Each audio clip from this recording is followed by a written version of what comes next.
Primera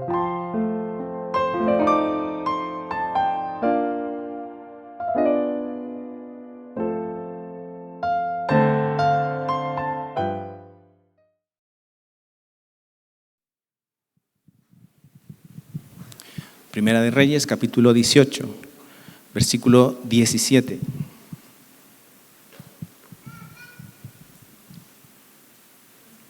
Dice la palabra del Señor. Cuando Acab vio a Elías, le dijo: ¿eres tú el que turbas a Israel? Y él respondió: yo no he turbado a Israel, sino tú y la casa de tu padre, dejando los mandamientos de Jehová y siguiendo a los Baales. Envía pues ahora y congrégame a todo Israel en el monte Carmelo, y los 450 profetas de Baal y los 400 profetas de Acera que comen de la mesa de Jezabel. Entonces Acab convocó a todos los hijos de Israel y reunió a los profetas en el monte Carmelo. Y acercándose Elías a todo el pueblo dijo: ¿hasta cuándo claudicaréis vosotros entre dos pensamientos? Si Jehová es Dios, seguidle; si Baal, id en pos de él. Y el pueblo no respondió palabra. Y Elías volvió a decir al pueblo: solo yo he quedado profeta de Jehová, mas de los profetas de Baal hay 450 hombres. Dénsenos pues 2 bueyes, y escojan ellos uno, y córtenlos en pedazos, y pónganlos sobre la leña, pero no pongan fuego debajo, y yo prepararé el otro buey, y lo pondré sobre leña, y ningún fuego pondré debajo. Invocad luego vosotros el nombre de vuestros dioses, y yo invocaré el nombre de Jehová. Y el Dios que respondiere por medio de fuego, ese sea Dios. Y todo el pueblo respondió diciendo: bien dicho. Entonces Elías dijo a los profetas de Baal: escogeos un buey y preparadlo vosotros primero, pues que sois los más, e invocad el nombre de vuestros dioses, mas no pongáis fuego debajo. Y ellos tomaron el buey que les fue dado y lo prepararon e invocaron el nombre de Baal desde la mañana hasta el mediodía, diciendo: Baal, respóndenos. Pero no había voz ni quien respondiese. Entre tanto, ellos andaban saltando cerca del altar que habían hecho. Y aconteció al mediodía que Elías se burlaba de ellos, diciendo: gritad en alta voz, porque Dios es.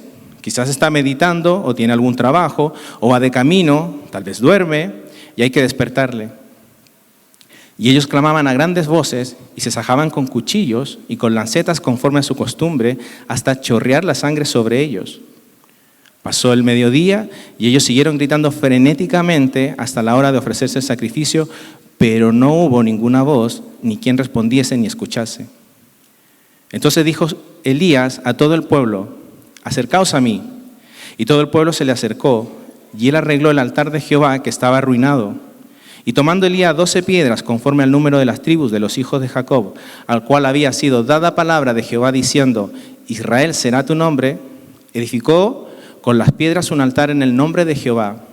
Después hizo una zanja alrededor del altar en que cupieran 2 medidas de grano. Preparó luego la leña y cortó el buey en pedazos y lo puso sobre la leña. Y dijo: llenad 4 cántaros de agua y derramadla sobre el holocausto y sobre la leña. Y dijo: hacedlo otra vez.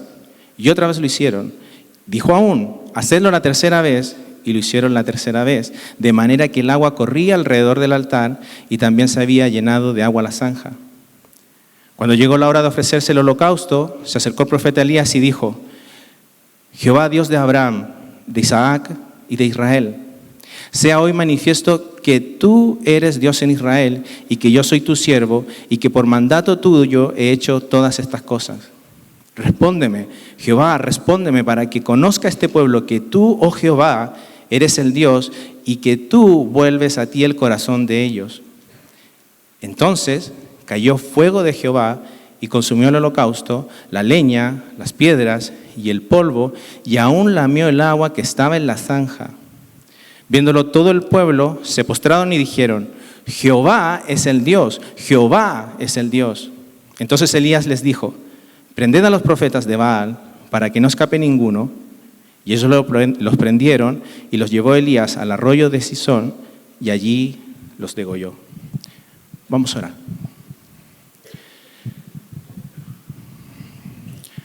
Amado Dios, nos acercamos otra vez ante tu presencia. Hemos alzado nuestra voz para alabarte, para agradecerte, para exaltarte, por aquella salvación que tenemos en Cristo Jesús, una salvación inmerecida, una salvación que ha venido a nosotros, Señor, no porque tuviéramos algo bueno en nosotros mismos, no por ser mejores que el resto de los demás, sino por tu pura gracia y misericordia sobre nosotros. Por aquella obra que hiciste en Cristo Jesús, donde nuestro pecado, la culpa de nuestro pecado fue pagada de manera única y suficiente en aquella cruz de nuestro Señor Jesucristo. Gracias, Señor, porque tú tuviste compasión de nuestras vidas que iban camino a la condenación y nos diste luz a través de tu Espíritu. Pudimos ver nuestra desgracia, pudimos ver nuestra bancarrota, pero también pudimos ver a nuestro glorioso y bendito Salvador. Gracias por poder expresar estas verdades, Señor, cantando y alabándote. Mas, Señor, ahora queremos escuchar tu voz. Queremos escuchar tu palabra. Queremos seguir siendo edificados, Señor, en cuanto al avivamiento. Oh, Señor, cuánto nos gustaría ver a esta España convertida a ti. Por eso pedimos, Señor, que tú nos sigas animando y fortaleciendo, que tú nos sigas haciendo confiar firmemente en ti y no en nuestros planes, no en nuestros proyectos, no en nuestros métodos. Para ello necesitamos, Señor, tu Espíritu Santo. Para ello necesitamos, Señor, que Él esté dando aquella sabiduría que proviene únicamente de lo alto. Esa sabiduría que nos transforma. Esa sabiduría, Señor, que nos hace vivir en santidad. Esa sabiduría, Señor, que nos hace perseverar y continuar firmes y confiados, seguros en ti, a pesar de las circunstancias. Bendícenos, Señor. Sé tú con tu pueblo. Bendice también a José. Bendice, Señor, lo que nos va a enseñar. Bendice, Señor, su vida y que lo que nos enseñe y predique sean con poder de tu Espíritu en su vida. Te pedimos estas cosas, Señor, para tu gloria y honra, en el nombre de nuestro Señor Jesucristo. En primer lugar, pues yo también quiero expresar el agradecimiento a aquellos que han organizado estas conferencias, Pasión por el Evangelio, por esta segunda oportunidad para poder dirigirme a todos vosotros. Y realmente es un placer poder hacerlo y es un privilegio poder traer la palabra de Dios, sobre todo un tema que creo que es tan relevante para nosotros como es el tema del avivamiento. También quisiera agradecer a todos aquellos que, de la misma manera que decía Juan, habéis estado orando por mí. Es innumerable el número de personas que incluso antes de esta conferencia se han puesto en contacto conmigo para decirme que estaban orando por mí y también aquí en esta conferencia, y quiero agradecer a todos aquellos que habéis estado orando por mí. Me gustaría decir que no nos hemos puesto de acuerdo los conferenciantes, por lo que voy a decir ahora lo vais a notar, ¿no? Porque Sugel empezó ayer hablando de que él consideraba que quizás su tema era el más complicado de todos, ¿no? Y digo, bueno, pues Sugel dirá eso, pero es que resulta que Juan Hanna también esta mañana ha venido con toda su autoridad y nos ha dicho exactamente lo mismo, ¿no? Que su tema era el más complicado y además él ha traído, por lo visto, hasta testigos, ¿no? Gente que ha dicho, esto es así, ¿no? Entonces, bueno, pues ¿cómo puedo yo ganar? Pero francamente yo pensaba deciros también lo mismo, que el tema que me ha sido propuesto a mí, ¿por qué tarda el avivamiento? Me parece que es el más arduo de todos ellos, ¿no? Por supuesto, aquí estamos bajo órdenes. Como sabéis, no somos nosotros los que hemos escogido estos temas, sino que nos han sido dados y me gustaría, por tanto, que pudiéramos tratar el tema de por qué tarda el avivamiento, por qué tarda el avivamiento. Para ilustrarlo, me gustaría comenzar diciendo que la obra en la que he estado envuelta, en Alcázar de San Juan, es una obra que comenzó a finales de los años 70 y también comienzo de los años 80 a través de una misión, en inglés es IMF, una misión europea que está trabajando desde Irlanda, Portugal hasta Ucrania y que es una misión que en esos momentos en los que el Evangelio llegó a La Mancha, estaba como director de la misma personas que tenían, sobre todo Henry Jenkins, que tenían ese contexto de Gales, del país de Gales. Seguro que algunos de vosotros habéis oído hablar del país de Gales como la tierra de los avivamientos, la tierra de los avivamientos. Entonces, incluso en los días en los que nosotros conocimos el Evangelio, muchos de nosotros, me estoy acordando también de Sugel Michelin, ayer estábamos hablando un poquito, acerca de hasta qué punto podemos hablar de aquellos días, tanto en la República Dominicana como aquí también en España, si fueron días de avivamiento. Yo también me estaba preguntando y planteando eso mismo, ¿no? Pero aparte de que fueran o no días de avivamiento, sí que escuchábamos constantemente hablar del avivamiento. Por ese trasfondo que tenían los misioneros y también por la dirección de la misión.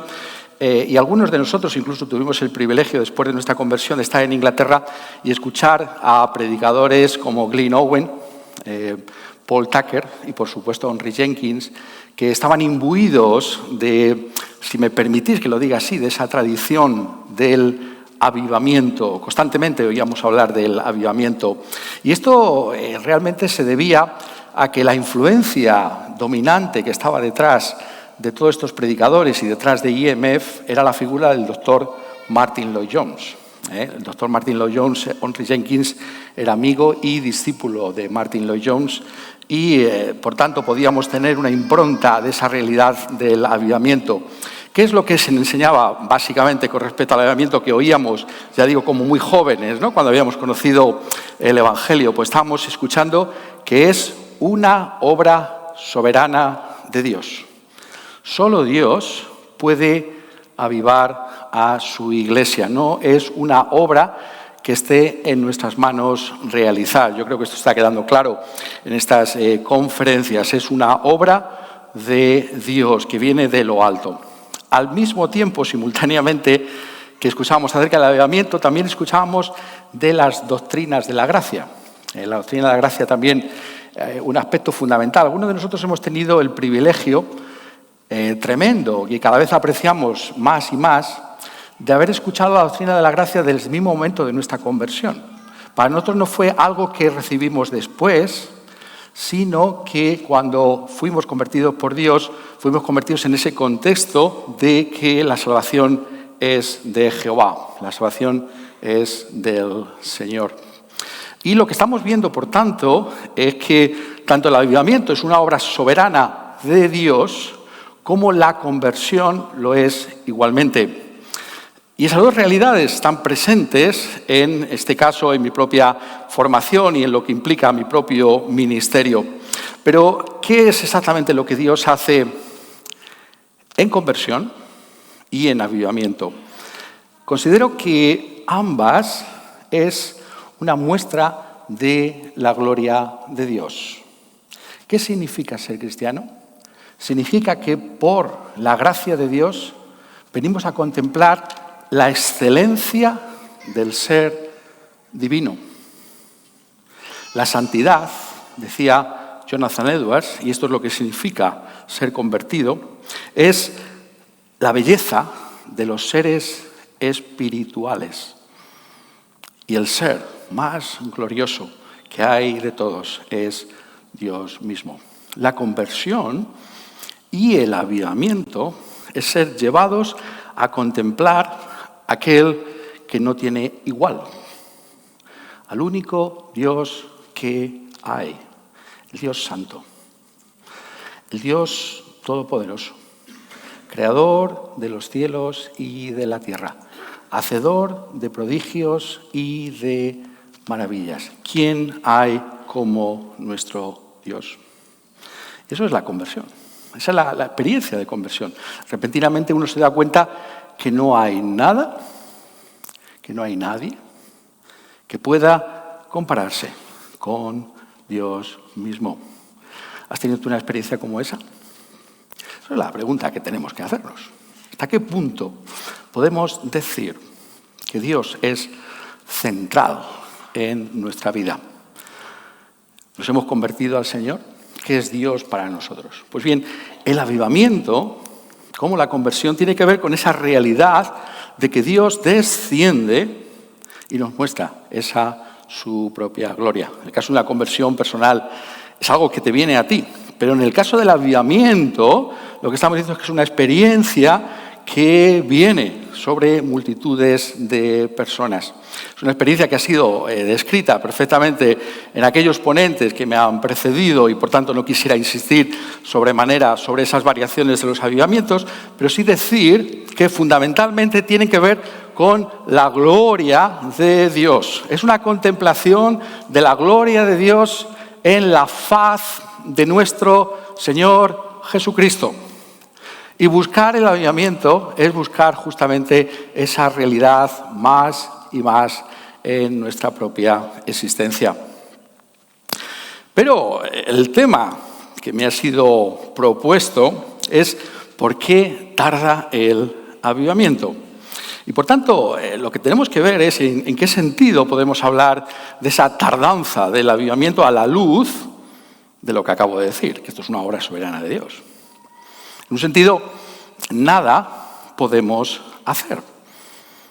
Si es una obra soberana de Dios, si Él actúa como quiere, la experiencia de conversión de Nabucodonosor. ¿Quién le puede decir a Dios qué haces? ¿Quién puede entorpecer la mano del Todopoderoso? Una obra suya. Entonces, ¿en qué sentido podemos hablar de que puede haber algo que entorpezca el avivamiento si Dios quiere mandar ese avivamiento? Pero tenemos que darnos cuenta de que en un sentido podemos hablar de esta manera. Y quisiera ilustrarlo, por eso empezaba así, ¿no?, con el tema de la conversión. Cuando hablamos de las conversiones, ¿qué es lo que decimos? Es una obra soberana de Dios, pero Dios usa medios. La fe viene por el oír y el oír por la palabra de Dios. Dios salva, pero si queremos que Dios salve, tenemos que evangelizar. Tenemos que llevar el evangelio a otros. No es una cuestión simplemente de decir que Dios salve a su pueblo. Dios lo va a salvar. Pero Dios va a salvar por medios que Él mismo ha escogido para usar. Puede o no salvar. ¿Cuántas veces buscamos cuando salimos a evangelizar, cuando evangelizamos desde nuestros púlpitos, cuando predicamos a Cristo Jesús y no vemos conversiones?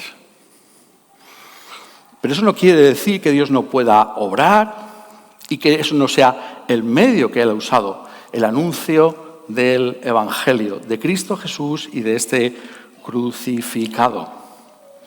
Y al mismo tiempo tenemos que decir que esos medios de conversión y lo que Dios pueda usar en el avivamiento tienen que estar en armonía con ese fin, que es el fin más glorioso que existe. Un fin que atisbamos aquí en esta tierra solamente, pero que vemos en toda su plenitud allí. Contemplar la gloria de nuestro Dios. Aquí, por fe, allí, por vista. Pero esos medios tienen que estar en armonía con la realidad de quién es ese nuestro Dios. La excelencia de la belleza de Dios que nos ha cautivado y que queremos que siga haciéndolo. Y por tanto, tenemos que mirar estas cosas y ponerlas juntas. Y creo, entonces, que un pasaje como aquel que nos ha sido leído hace un momento puede ayudarnos en ese sentido. Especialmente desde el versículo 30 en adelante, 1 Reyes capítulo 18, y desde el versículo 30 en adelante. Entonces dijo Elías a todo el pueblo: acercaos a mí. Y todo el pueblo se le acercó. Y él arregló el altar de Jehová que estaba arruinado. Y tomando Elías 12 piedras, conforme al número de las tribus de los hijos de Jacob, al cual había sido dada palabra de Jehová diciendo: Israel será tu nombre, edificó con las piedras un altar en el nombre de Jehová. Después hizo una zanja alrededor del altar en que cupieran 2 medidas de grano. Preparó luego la leña y cortó el buey en pedazos y lo puso sobre la leña. Y dijo: llenad 4 cántaros de agua y derramadla sobre el holocausto y sobre la leña. Y dijo, hacerlo otra vez.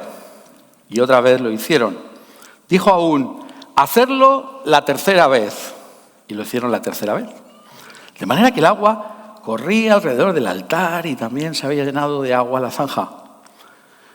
Cuando llegó la hora de ofrecerse el holocausto, se acercó el profeta Elías y dijo, Jehová, Dios de Abraham, de Isaac y de Israel, sea hoy manifiesto que tú eres Dios en Israel y que yo soy tu siervo y que por mandato tuyo he hecho todas estas cosas. Respóndeme, Jehová, respóndeme, para que conozca este pueblo que tú, oh Jehová, eres el Dios, que tú vuelves a ti el corazón de ellos. Entonces cayó fuego de Jehová y consumió el holocausto, la leña, las piedras y el polvo, y aún lamió el agua que estaba en la zanja. Viéndolo todo el pueblo, se postraron y dijeron, Jehová es el Dios. Jehová es el Dios. Entonces Elías les dijo, prended a los profetas de Baal para que no escape ninguno. Y ellos los prendieron y los llevó Elías al arroyo de Cisón y allí los degolló. ¿Por qué tarda el avivamiento? Lo que nos está indicando la realidad de la Escritura es que el avivamiento está en las manos de Dios, pero que nosotros tenemos que usar aquellos medios que Dios ha puesto en nuestras manos con ese fin. Reitero, puede o no ocurrir el avivamiento, pero nosotros tenemos que poner aquello que la Escritura dice que es nuestra obligación. Y un pasaje como este nos está indicando justamente esto en la actitud, en la acción de Elías. Me gustaría poneros un ejemplo para que todos, espero, podáis seguirme. Es una cosa no muy conocida, ¿no? Algunos tenemos algunas curiosidades raras, ¿no? ¿Quién ha oído hablar de un arpa eólica? Un arpa eólica. Pues bien, es una especie de caja de madera, una caja de resonancia, con cuerdas de diversos materiales y grosores, que se coloca en una ventana que se abre y que cuando sí sopla el viento, emite sonidos, acordes, una melodía. Eso es un arpa eólica. Pues bien, si tenemos en mente lo que es un arpa eólica, creo que podemos seguir el tema que me ha sido propuesto, porque tarda el avivamiento. Y os he dicho que esa arpa eólica fundamentalmente es una caja de resonancia, es decir, el sonido se amplifica. Si va a haber algún sonido, esa caja lo va a amplificar. Aquí en este pasaje encontramos a Elías tomando la iniciativa en un momento de máximo declive del pueblo de Dios. Si antes nos mencionaba Juan acerca de los tiempos de Josías, ¿qué podemos decir de las 10 tribus de Israel? Si hay un declive, este es un ejemplo clásico de él. Las 10 tribus, entregadas a la idolatría, separadas de las tribus de David. Aquí está la realidad del declive, a la que incide el tema del avivamiento. Pero ¿qué dice Elías? Es tremenda la autoridad de Elías, porque dice, versículo 19, congrégame, del capítulo 18, congrégame a todo Israel en el monte Carmelo. Congrégame. ¿Qué es lo que está detrás de esa orden perentoria de Elías? Sino que Dios vindique su nombre delante de su pueblo como el único Dios verdadero y que lo haga frente a los dioses falsos, frente a los Baales. Eso es lo que está en el corazón de Elías. No hay otra cosa sino ese deseo de que Dios sea glorificado. Elías, ¿no? La palabra Elías, Eliyahu, mi Dios es Yahvé. Yahvé es mi Dios. Y eso no simplemente es un nombre, como sabemos. Es la supremacía y la gloria del Dios de Israel, que aparece en el propio nombre del profeta, pero si hemos leído con atención o conocemos este pasaje, en las constantes referencias a Jehová. Déjame que lo ponga de esta otra manera. ¿De qué va la Biblia? La Biblia es un libro que tiene que ver con Dios, desde Dios. No es lo que tú y yo pensamos acerca de Dios, sino lo que Dios dice de sí mismo. Eso es la Escritura. Y esto es la idea. Jehová es supremo. El único Dios verdadero es este. ¿Qué Dios es este? El único Dios que hay. Este pasaje, sabéis que se le conoce como Elías y los profetas de Baal. A mí me parece que estoy en desacuerdo con esa forma de llamarlo. Yo a este pasaje le llamaría el Dios que respondiere por medio de fuego, ese es Dios. El pasaje va de Dios. ¿Qué Dios hay? El único que responda con fuego. Estos son profetas falsos. Pasan todo el día clamando a sus dioses y no hay nada. La realidad del único Dios que puede intervenir. La convicción profunda en el corazón de Elías de que este Dios es un Dios que puede intervenir si Él quiere, porque es el único Dios que hay. Hermanos, estamos en manos de un Dios vivo, que puede hacer lo que quiera. Y en el corazón de este Dios, como está en el corazón de Elías, está la bendición de su pueblo, de su iglesia. ¿Por qué? Porque eso es lo que Él ha puesto en Elías y eso es lo que aquí se nos está comunicando en esta caja de resonancia, que es la actitud de Elías aquí. ¿Acaso no es ese el corazón de Elías? Él lo expresa, claro. El siguiente capítulo 19, cuando le dice, Dios le interpela, ¿no? ¿Qué haces aquí, Elías, ¿no? En la cueva. He sentido un vivo celo por Jehová, Dios de los ejércitos, porque los hijos de Israel han dejado tu pacto y han derribado tus altares y han matado a espada a tus profetas. Y yo solo he quedado y me buscan para quitarme la vida. He sentido un vivo celo.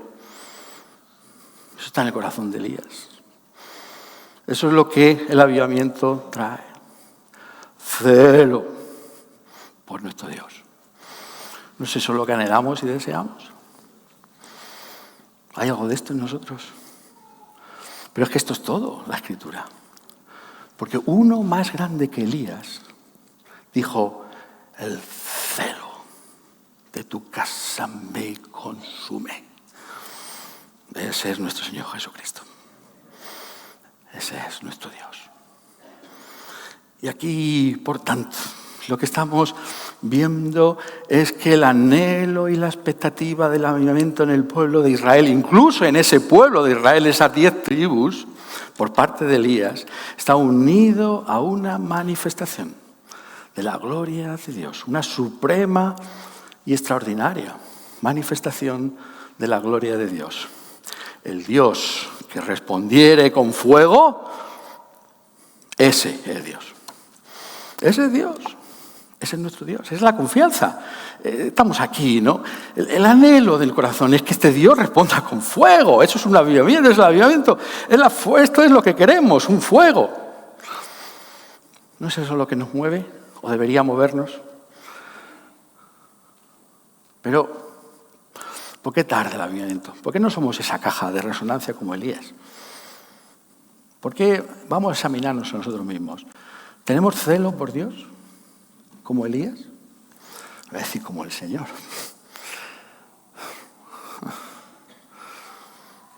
Queremos, puedo decir así, las bendiciones de Dios, pero no al Dios de las bendiciones.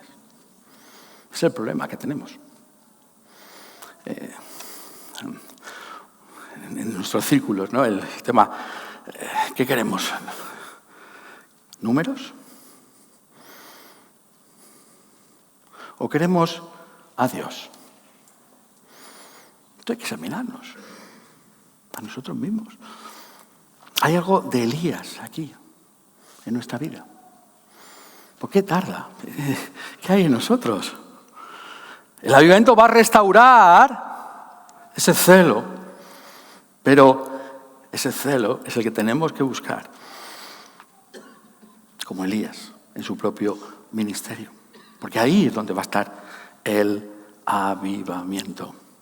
Se debe anhelar el avivamiento, no para intereses espurios, incluso inconfesables, sino para la gloria del Señor. Tenemos que examinarnos a nosotros mismos. ¿Por qué anhelamos estas cosas? ¿Por qué estamos aquí? ¿Por qué queremos comunicar estas cosas a nuestras congregaciones cuando regresemos? Nos mueve la gloria del Señor. Porque lo que vemos aquí en Elías, esto está íntimamente unido, es que él quiere restaurar en el Israel de su época, de su tiempo, la credibilidad de la fe del Dios de Israel. Nosotros diríamos hoy en día la credibilidad de la fe cristiana es un aspecto que aparece en los avivamientos. ¿Cuántos escépticos en tiempo de avivamientos han rendido sus armas? Porque es innegable en tiempos de avivamientos que hay un Dios. El Dios de Abraham, de Isaac y de Jacob. El Dios y Padre de nuestro Señor Jesucristo. Y eso es lo que está haciendo aquí Elías. Le mueve, que le duele el corazón. ¿Cómo es posible? Este pueblo, el pueblo del Señor, que sacó con mano poderosa, con grandes maravillas de la tierra de Egipto, entregado a los Baales. ¿No es esto algo que tiene que romper nuestro corazón? Nos tiene que doler, como el caso de Elías. Y lo que está trayendo, por tanto, es esa realidad de restaurar la centralidad del Dios de Israel en medio de su pueblo. Eso es el avivamiento. Esa es su caja de resonancia. ¿Hay algo de esto en nosotros? ¿Resonamos con esto? Cuando nos oyen pastores, ancianos, obreros, misioneros predicar, ¿hay algo de esto en nuestras vidas? Los trabajos cotidianos, cualquiera de nosotros, ¿hay algo de buscar ese celo por el nombre de Dios? Porque de esto es de lo que va la Escritura. Esa es la realidad que nos está trayendo. Pero cuando Él convoca al pueblo, los primeros a intervenir son los de Baal y ya vemos el resultado. No hay voz que responda. No hay Baal. Entonces, versículo 30 dice Elías a todo el pueblo: acercaos a mí. Y todo el pueblo se le acercó y él arregló el altar que estaba arruinado. El altar arruinado. Vamos a pensar un momento ahora en eso, el altar arruinado. El altar arruinado es una de esas cuerdas del arpa eólica. La caja de resonancia La primera cuerda. El altar. ¿Cómo está el altar? Está arruinado. El altar en el Monte Carmelo estaba arruinado. Llama la atención el texto sobre la ruina del altar en ese lugar. Y esto es más significativo de lo que podemos pensar a primera vista. Porque el altar realmente nos está indicando a Dios mismo. Es simplemente sintomático del estado del pueblo que el altar está arruinado. El altar de Jehová. Eso es lo que está pasando. ¿Dónde está el Señor? Para el pueblo, claro. El altar arruinado. El altar es el Señor. Es el símbolo de la presencia de Jehová, el Dios del pacto, el único Dios que hay ahí. Y os digo que esto es significativo porque lo tenemos que ver a la luz de la revelación anterior, ya sabemos, ¿no? Cuando miráis pasajes del Antiguo Testamento, por supuesto del Nuevo Testamento, pero del Antiguo Testamento, siempre hay que darse cuenta que estas cosas están mirando siempre atrás. Todas estas acciones de Elías tienen que ver con las cosas anteriores. Y entonces, ¿qué conocemos? Conocemos Éxodo capítulo 20 y seguramente todos pensamos en las 10 palabras, ¿verdad? Los 10 mandamientos. Pero muchas veces nos quedamos ahí. Y hay que seguir leyendo, si me dejáis que lo ponga así. Dice en el versículo 20, y Moisés respondió al pueblo, no temáis, porque para probaros vino Dios y para que su temor esté delante de vosotros para que no pequéis. Entonces el pueblo estuvo a lo lejos y Moisés se acercó a la oscuridad en la cual estaba Dios. Y Jehová dijo a Moisés, así dirás a los hijos de Israel, vosotros habéis visto que he hablado desde el cielo con vosotros. No hagáis conmigo dioses de plata, ni dioses de oro os haréis. Altar de tierra harás para mí, y sacrificarás sobre él tus holocaustos y tus ofrendas de paz, tus ovejas y tus vacas. En todo lugar donde yo hiciere que esté la memoria de mi nombre, vendré a ti y te bendeciré. ¿Estáis la conexión? Ídolos y altar. Se contradicen mutuamente. No hay ídolos, hay altar. Hay ídolos, el altar arruinado. ¿Qué es lo que está comunicando entonces? Está comunicando que el pecado esencialmente tiene que ver con Dios. La idolatría esencialmente tiene que ver con Dios, con un desplazamiento de la centralidad de Dios. Eso es lo que está trayendo. Y entre nosotros, ¿por qué tardamiento? No tenemos suficiente convicción de pecado entre nosotros. Sobre todo de nuestro pecado contra Dios. De los ídolos que proliferan o pueden estar en nuestras vidas. Es el tema de Romanos 1. La ira de Dios se revela desde el cielo contra toda impiedad. La impiedad son los pecados contra la primera tabla de la ley, que como sabéis son 4 mandamientos, e injusticia de los hombres, los otros 6. 4 y 6, ¿vale? Los 4 primeros. Esa es la impiedad. ¿Cuál es el problema de Israel? El problema de Israel es la idolatría. Y por eso el altar está hundido. En realidad todo tiene que ver con esta manera.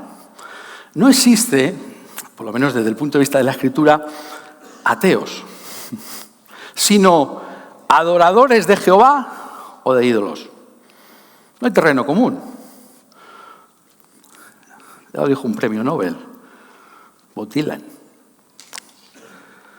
A alguien tienes que servir, ¿a Dios o al diablo? ¿A quién sirves tú? No hay terreno común. O como lo dijo Juan Calvino, nuestros corazones son fábricas de ídolos. Eso es tu corazón y el mío. El pecado tiene que ver con Dios. El problema de Israel tiene que ver con esa negligencia de Dios. Y eso es lo que tenemos que ver. La ruina del altar muestra la realidad del pecado, la idolatría. Pero también nos afecta a nosotros, porque carecemos de convicción de que nuestro pecado es serio delante de Dios. Su pecado no solamente es contra otros, y eso es suficientemente serio según la Escritura, injusticia, pero fundamentalmente contra Dios. ¿Somos conscientes de esa realidad, de que vivimos delante de Dios?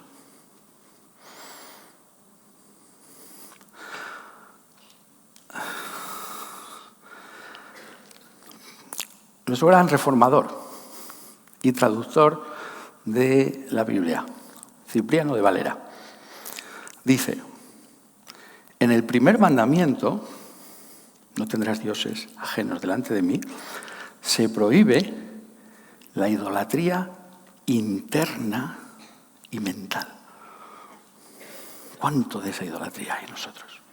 Oh, sí, en nuestros círculos nos centramos en el segundo. No te harás imagen. Y no deja de Cipriano comentarlo.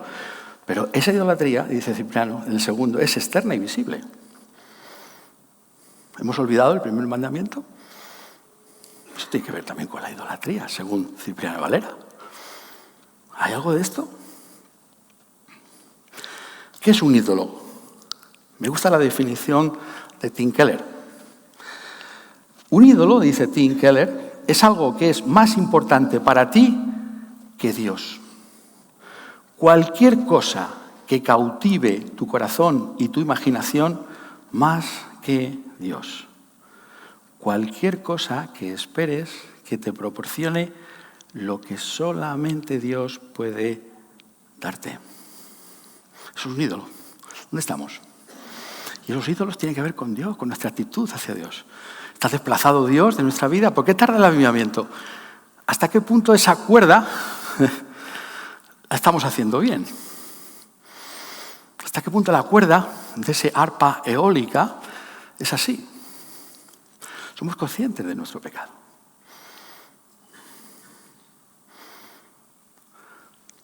¿No hay un desplazamiento de Dios en medio nuestro? ¿Un olvido de Dios? Eso es lo que hay que examinarse y mirar. Nuestra convicción de pecado debe ser teocéntrica o no lo es. Salmo 51.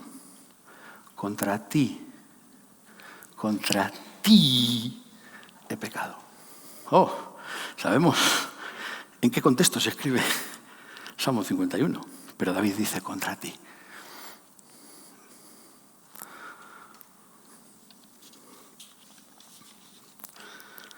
Primera cuerda del arpa eólica. Pero sigue, hace algo más, ¿no es verdad, Elías? Versículo 31. Y tomando Elías 12 piedras, conforme al número de las tribus de los hijos de Jacob, al cual había sido dada palabra de Jehová diciendo: Israel será tu nombre, edificó con las piedras un altar en el nombre de Jehová. Después hizo una zanja alrededor del altar, en que cupieran 2 medidas de grano.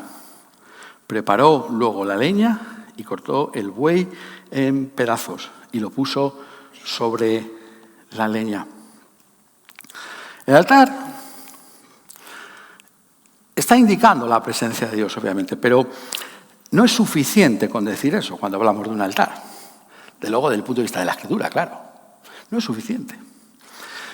Tenemos que ir mucho más allá, porque el altar no es simplemente que Dios está ahí, sino que el altar está indicando la única manera en la que un Dios santo puede estar con nosotros.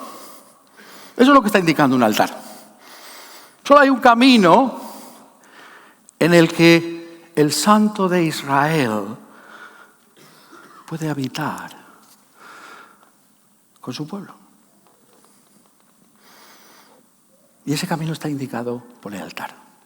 Es el camino de la reconciliación con Dios. Nuevamente, esto está ya antes aquí. Todo esto es la historia de Israel. Todas las acciones de Elías están aludiendo sobre todo a aquel que estuvo con él en el monte de la transfiguración, Moisés y Elías. No solamente es que uno es la ley y otro profeta, no es que están los dos juntos y Elías está mirando a Moisés. Porque tenemos un capítulo como el capítulo 24 también en el libro de Éxodo. Capítulo 24 de Éxodo. ¿Qué dice? Y Moisés, versículo 4, escribió todas las palabras del Señor y levantándose de mañana edificó un altar al pie del monte y 12 columnas según las 12 tribus de Israel. Y envió jóvenes de los hijos de Israel, los cuales ofrecieron holocaustos y becerros como sacrificios de paz a Jehová. Y Moisés tomó la mitad de la sangre y la puso en tazones y esparció la otra mitad de la sangre sobre el altar. Y tomó el libro del pacto y lo leyó a oídos del pueblo, el cual dijo: haremos todas las cosas que Jehová ha dicho y obedeceremos. Entonces Moisés tomó la sangre y roció sobre el pueblo y dijo: he aquí la sangre del pacto que Jehová ha hecho con vosotros sobre todas estas cosas.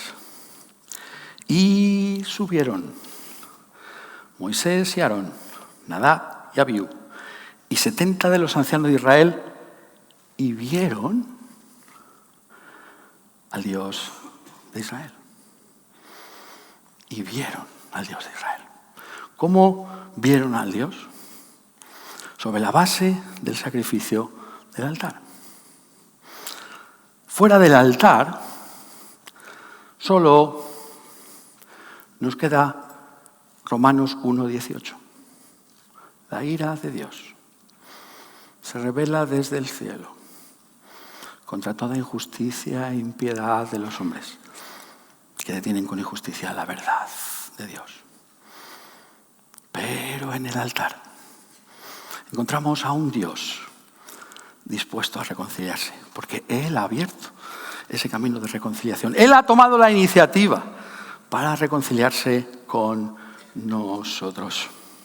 Y sabemos, a la luz del Nuevo Testamento, a la luz de la revelación en Cristo Jesús, que es en Cristo y este crucificado, que nosotros podemos acercarnos a Dios. Ahí está la otra cuerda que necesitamos. Un altar que, como aquí vemos en Éxodo, tiene que ver con las 12 tribus. No las 10 tribus, sino las 12 tribus.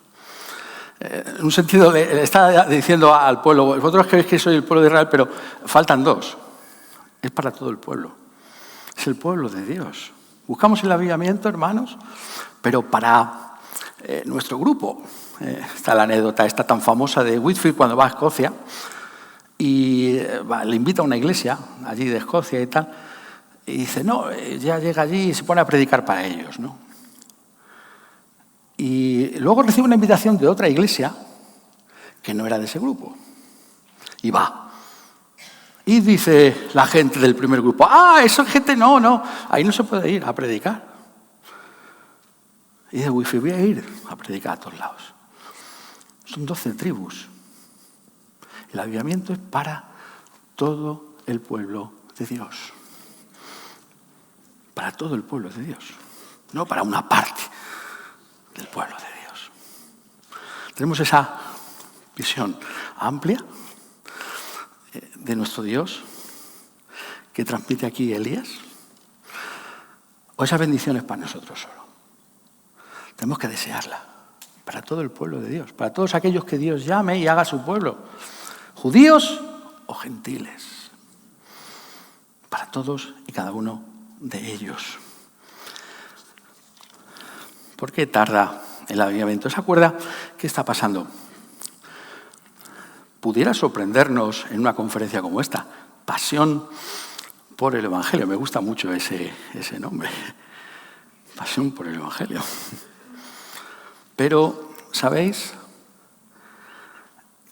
El Evangelio no es suficientemente central entre nosotros. Eso es lo que yo digo. No es suficientemente central. Tiene que ser más central. ¿Lo es? Vale, pero más todavía. Más todavía. Eso es lo que está diciendo aquí. ¿Qué hace Elías? La acción de Elías tiene que ver con el altar. Lo primero, el altar. Se reconstruye, el altar de piedras. Y el buey se parte. El altar. Y esto es para las 12 tribus de Israel. Quizás para unas más que otras. Tenemos que enfatizar que solo hay un camino de vuelta a Dios. Solo uno, Cristo. Ni siquiera varios, aunque sean cristianos los que digan que esos son caminos válidos, no. Solo hay un camino y en ningún otro nombre hay salvación. Porque no hay otro nombre bajo el cielo dado a los hombres en el que podamos ser salvos. El nombre de Jesús. ¿Estamos fuertes y firmes en esto? Yo espero que sí, en un contexto como este, sin duda alguna. Pero esto tiene que ver con Dios. Es que enfatizamos la soberanía y la supremacía de Dios para decirnos cómo hemos de ser salvos. ¿Quién es un pecador para decirle al Todopoderoso cómo ha de ser salvo? Solo Él nos salva, el modo que quiere. Y eso tiene que ver, para unas tribus más que otras, quizá no tanto para nuestra hora, Cristo salva de una forma sustitutoria y penal. El altar es en lugar de, en el nombre de Dios, a favor de el pueblo de Dios. Es una redención particular.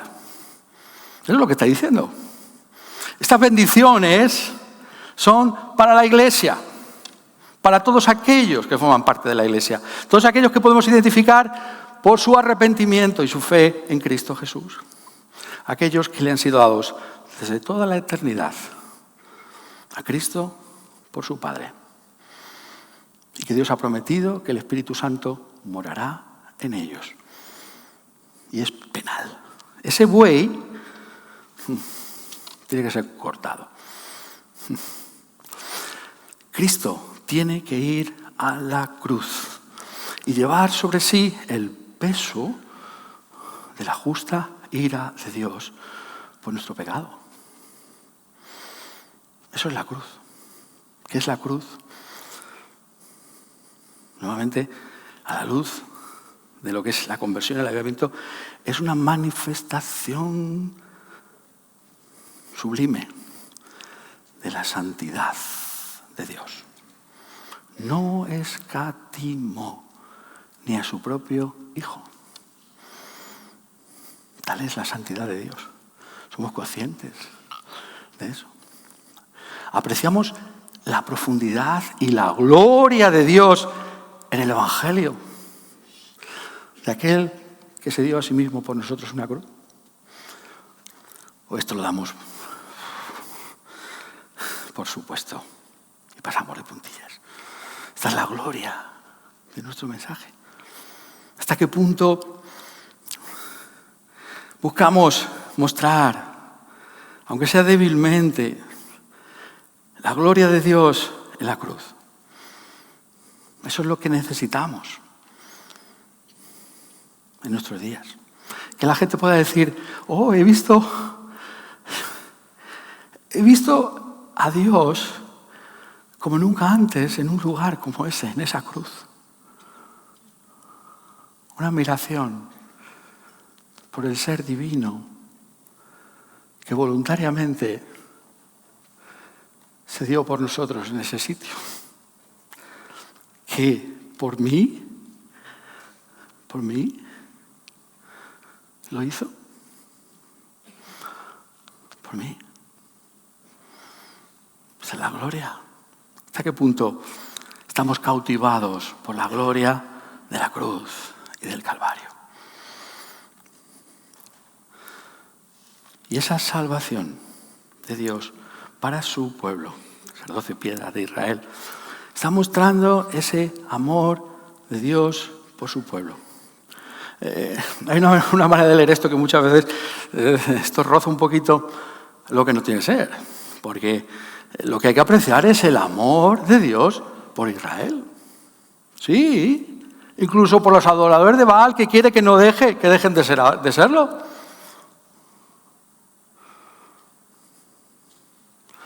¿Qué es lo que estamos anunciando? Estamos anunciando, no te acerques a mí, que yo soy más santo que tú.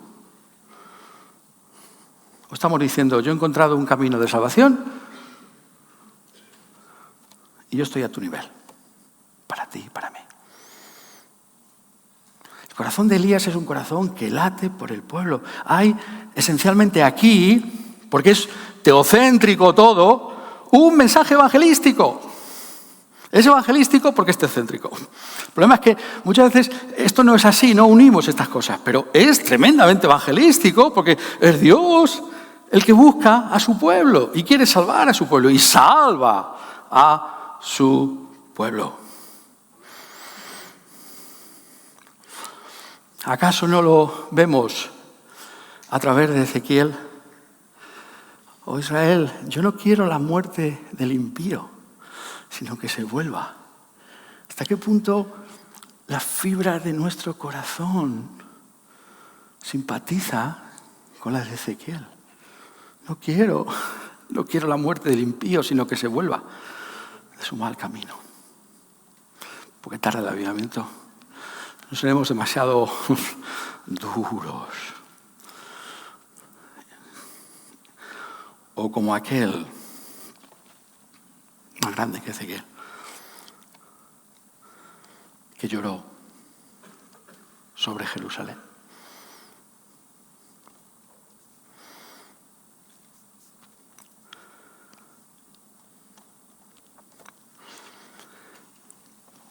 Pero el altar y la víctima es el centro de la relación de Dios con su pueblo, la única manera. Pero en cuanto a nosotros, el Evangelio tiene que ser central en toda la vida cristiana. Tenemos la fatal tendencia a consignar el Evangelio como la puerta de entrada a la vida cristiana. Y después ya te enseñaremos nosotros la santificación. Pues no tiene que ver. Claro, diríamos, sí, tiene que ver, pero no tiene que ver. Esto es tu propio esfuerzo, ¿no? La cruz es central en toda la vida cristiana. No solamente es el pórtico, es toda la misma vida cristiana. No se puede dejar atrás. El apóstol Pablo, cuando defiende el Evangelio en Gálatas, en esa epístola tan extraordinaria de Gálatas, lo sitúa en relación con la persona y la obra de Jesús. No simplemente que defiende una doctrina de la justificación por la fe sola, sino que dice, con Cristo estoy juntamente crucificado y ya no vivo yo, mas vive Cristo en mí. Y lo que ahora vivo en la carne, lo vivo en la fe del Hijo de Dios, el cual me amó y se entregó a sí mismo por mí. Por mí. Esa es la vida cristiana completa de Pablo. Lo que domina su conciencia, su comportamiento es por mí. La cruz es central para todo. Y si acaso pensamos que no, ¿cómo concluye Gálatas 6:14? Pero lejos esté de mí gloriarme, sino en la cruz de nuestro Señor Jesucristo. Porque en el mundo me es crucificado a mí y yo al mundo. ¿Hay algo de esto en nosotros? Eso es lo que nos está diciendo. Tenemos que examinarnos a nosotros mismos. ¿Hasta qué punto comunicamos que la cruz es central en nuestras vidas, como creyentes y como iglesias? Caja de resonancia, 2 cuerdas, hay más, pero 2 cuerdas. Pero hay que ponerlo en la ventana. Este arpa no funciona si va a soplar el viento, si no lo ponemos en la ventana. Cuando llegó la hora de ofrecerse el holocausto, se acercó el profeta Elías y dijo: Jehová, Dios de Abraham, de Isaac y de Israel, sea hoy manifiesto que tú eres Dios en Israel, que yo soy tu siervo, que por mandato tuyo he hecho todas estas cosas. Respóndeme, Jehová, respóndeme, para que conozca este tu pueblo, que tú, oh Jehová, eres el Dios, y que tú vuelves a ti el corazón de ellos. Esa es la ventana. Esto no es simplemente un rezo. Esto es una oración que sale del mismo corazón de Elías, a favor del corazón del pueblo, por medio del corazón de Dios.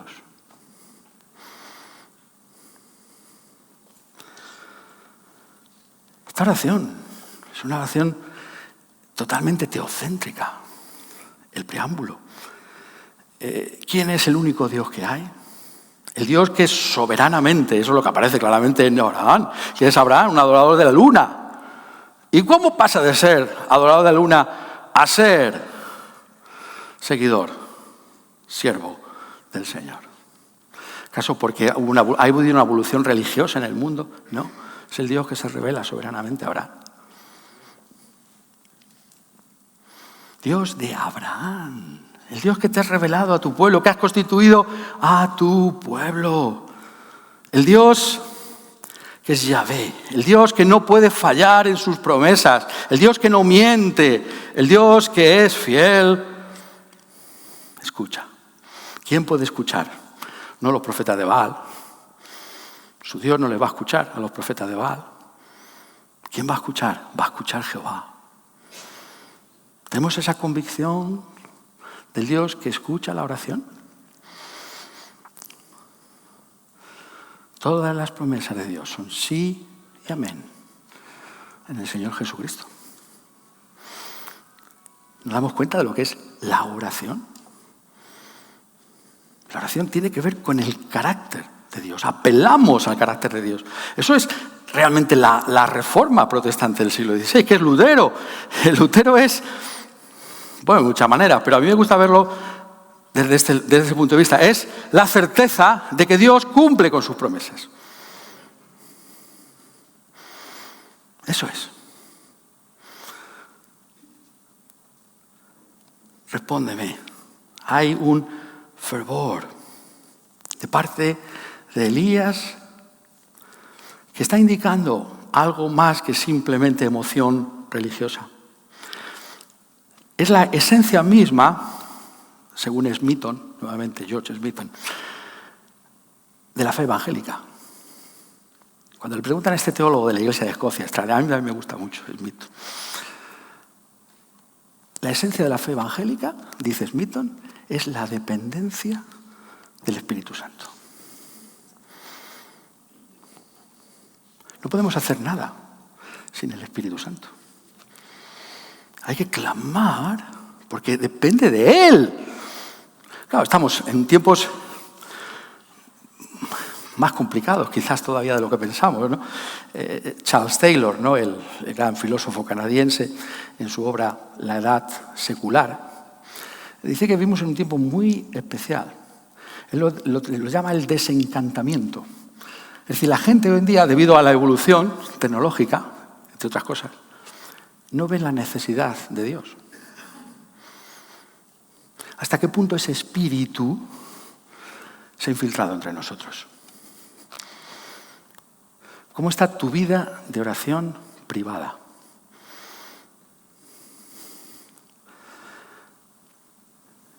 ¿Hay culto familiar en tu familia? ¿Qué me decís de las reuniones de oración de vuestras iglesias? ¿Hasta qué punto hay esto en nosotros? Respóndeme, Señor, respóndeme.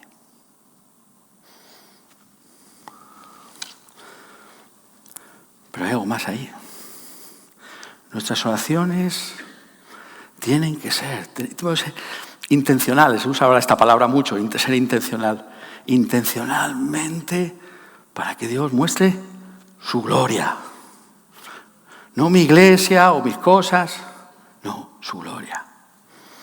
Una obra nueva y sobrenatural de Dios en medio nuestro, que despliegue la excelencia de su carácter como santo y salvador, la eminencia del ser divino, que es inefable.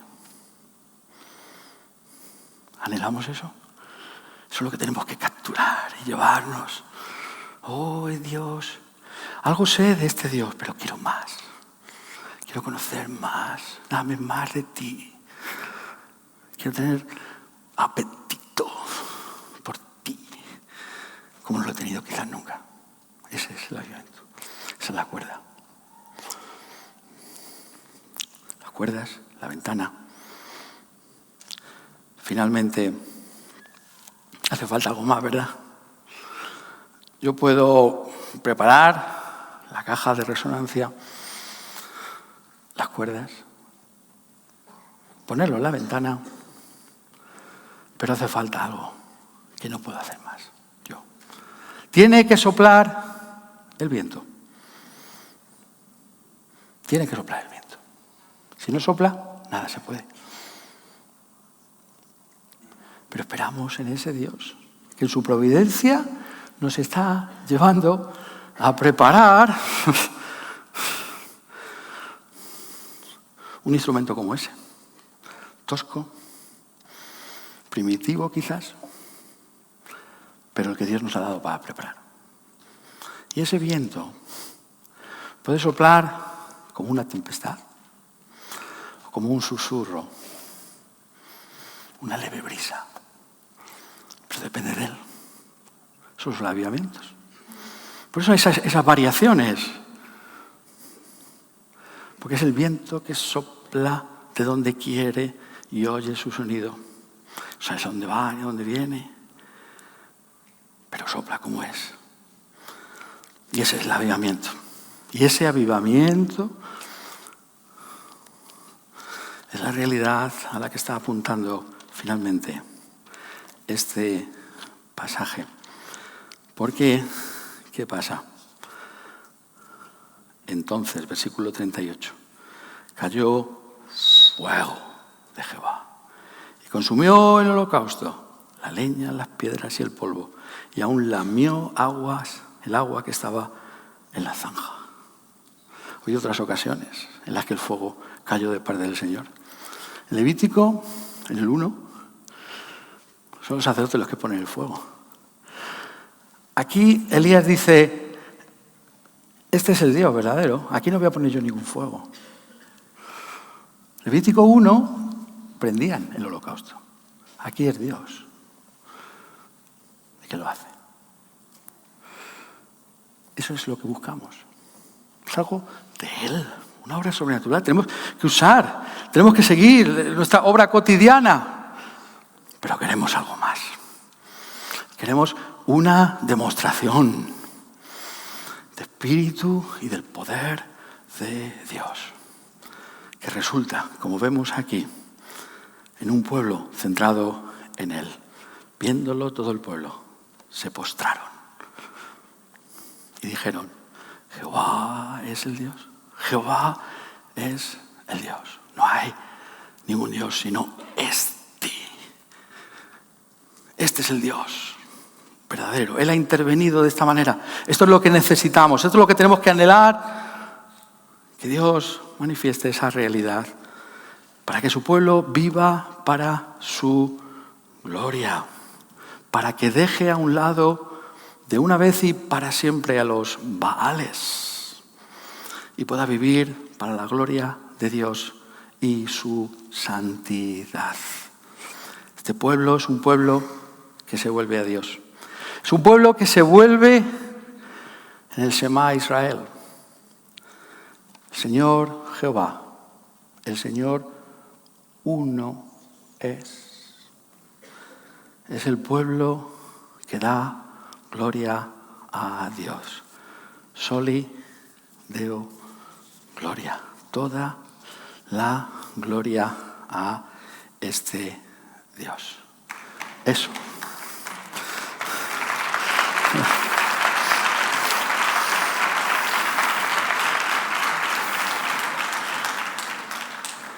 Eso es lo que hay que buscar. Vamos a pedírselo al Señor, vamos a orar.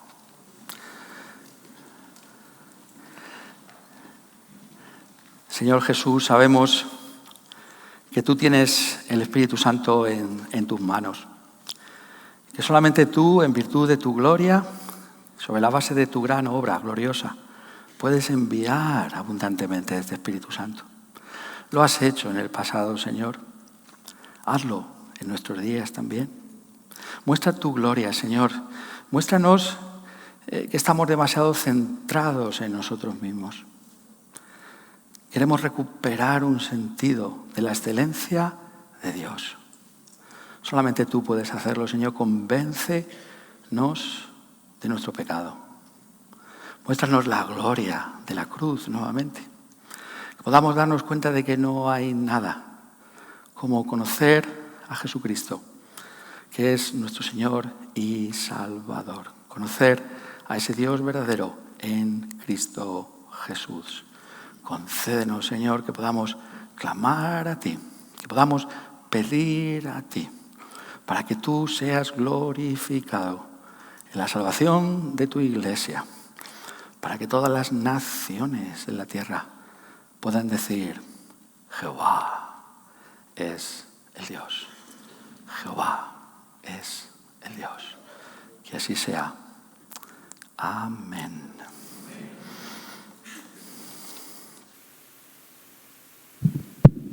Acabamos en oración.